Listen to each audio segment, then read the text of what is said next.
The U.S. Senate is back after a late night of reading and debating the big, beautiful bill. With little room for disagreement, Republicans still have hurdles to clear before they can get over the finish line.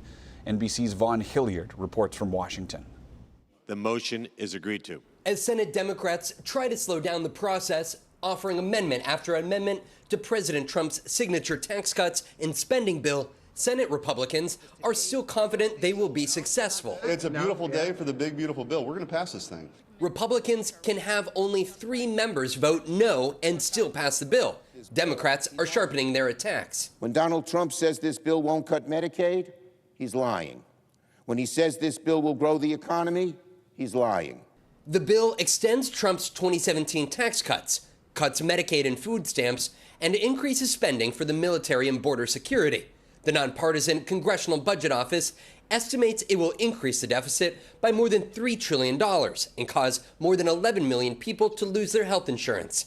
That concerns at least one Senate Republican. So what do I tell 663,000 people in 2 years or 3 years when President Trump breaks his promise by pushing them off of Medicaid because the funding's not there? The White House brushing off those projections. Is that if we get 3% growth instead of 1.8% growth out of this bill, then that adds $4 trillion to revenue, which means that this thing is a big deficit reducer. Several polls show the bill is unpopular with voters. It is caviar over kids, hedge funds over health care, Mar-a-Lago over the middle class. President Trump has been actively rallying lawmakers' support, leading many in his party to believe everyone will ultimately fall in line to pass the bill. I mean, he's the closer. The president wants the bill on his desk by July 4th.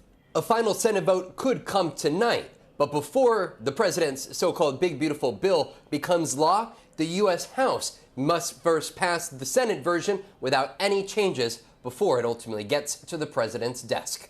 Vaughn Hilliard, NBC News, Washington.